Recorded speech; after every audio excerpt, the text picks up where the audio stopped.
Good morning. Have a very nice day. मैं एक खबर देख रहा था टीवी में।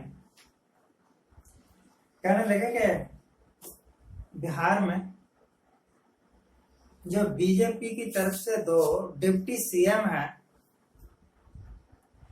उनको वाई कैटेगरी की सुरक्षा दी गई है। डिप्टी सीएम वाई कैटेगरी की सुरक्षा और 10-15 और बीजेपी के लीडर्स होंगे, कोई जिला अध्यक्ष, कोई प्रदेश अध्यक्ष, उनको भी वाई कैटेगरी की सुरक्षा दी गई है।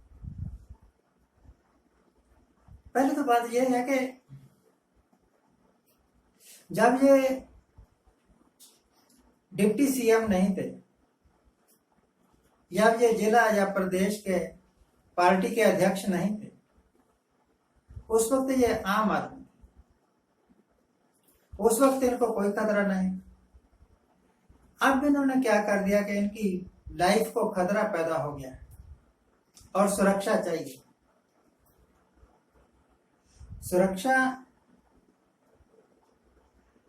और वो भी वाई कैटेगरी की,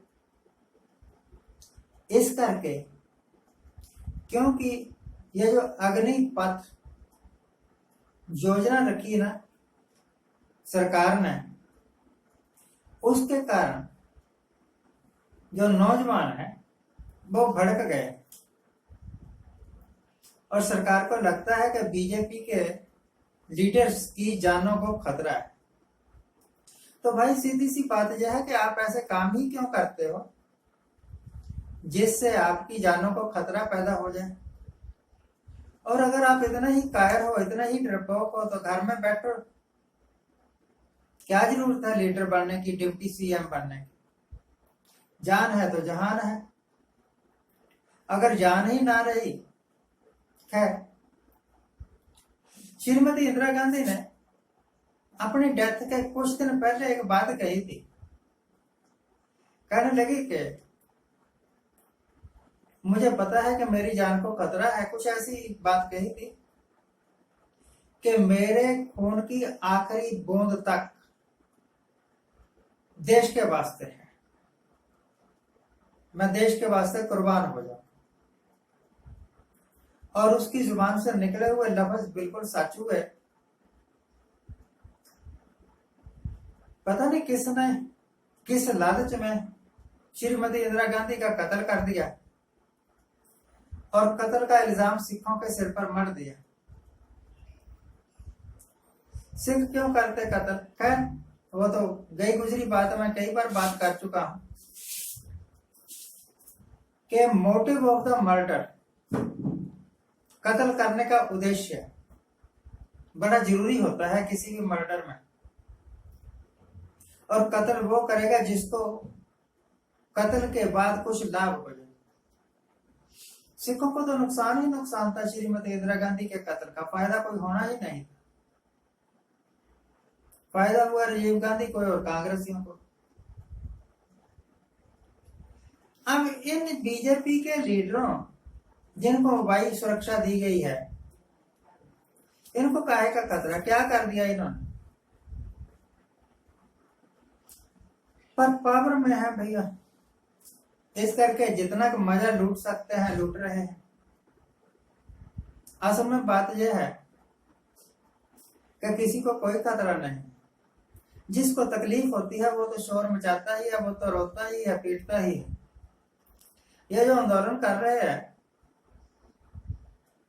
अगर ये बीजेपी के गुंडे नहीं है, अगर किसी पार्टी के गुंडे नहीं है और आम स्टूडेंट्स हैं, तो स्टूडेंट्स पिछले 4-5 साल से देख रहे हैं कि उनके वास्ते एम्प्लॉयमेंट के वायदे तो किए गए। 2 करोड़ नौकरियां दे दूंगा हर साल, ये कर दूंगा हर साल, वो कर दूंगा हर साल, किया कुछ नहीं। और अब जब एक अनाउंसमेंट की कि हम भर्तियां खोलेंगे, तो वो भर्तियां कम है, धोखा ज्यादा है।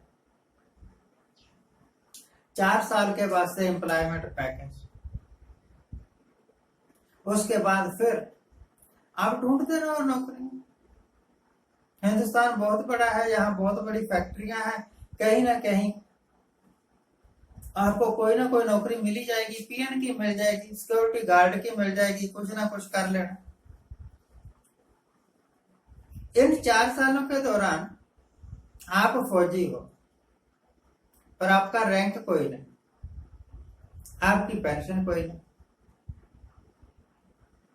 सरकार जब से ये सरकार बनी तब से इन्होंने जो भी योजना बनाई, नोटबंदी याद है आपको? नोटबंदी की, दूसरे तीसरे दिन फिर एक नई अनाउंसमेंट, दूसरे तीसरे दिन फिर नई अनाउंसमेंट, 3 महीने तक हर रोज एक नया लॉ लेकर आ जाते थे।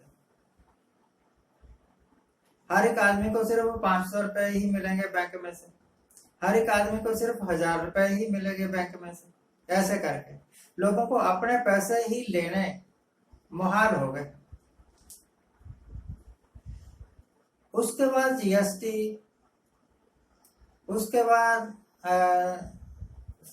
आर्टिकल 370, इस तरह बहुत सारे इन्होंने, उसके बाद किसान आंदोलन, उसके बाद CAA, उसके बाद नेशनल पॉपुलेशन रजिस्टर, ऐसे करके बहुत सारे उठपटांग ऐसे काम किए जिनका कोई फायदा होता दिखा नहीं, परंतु जिनके कारण पब्लिक जरूर भड़की। CAA पर भी पब्लिक भड़की थी, किसान कृषि कानूनों के ऊपर भी पब्लिक भड़की थी, और फिर बाद में ये वापस भी ले लेते हैं। अभी 2 दिन पहले ही ये जो अग्निपथ योजना चलाई थी,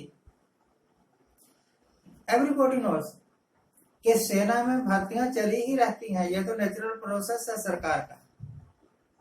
फिर इतनी देर भर्तियां रोक के क्यों रखी? और फिर पिछले 70 साल से हम देख रहे हैं, लोग भर्ती होते हैं, अपनी टर्म पूरी करते हैं, फिर रिटायर हो जाते हैं।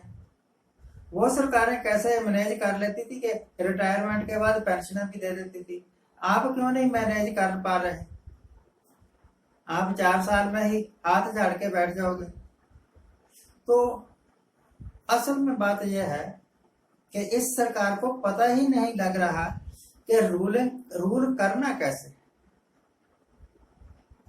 चाव था कि हम प्रधानमंत्री बन जाए, सत्ता हमारे हाथ में आ जाए, हम जो कुछ कहें सो हो जाए, हम जो कुछ चाहें सो कर लें, ना कुछ अच्छा चाह सके ना कुछ अच्छा कर सके। हर कदम पर इनके सामने फेलुअर ही है, और इस पर भी इनको बैकफुट पर जाना पड़ेगा। अग्निपथ योजना को भी इनको वापस लेना पड़ेगा जैसे हालात हैं। तो सरकार का इकबाल कहाँ है? पहले कुछ कह देते हैं फिर वापस कर लेते हैं। सोचिए, आप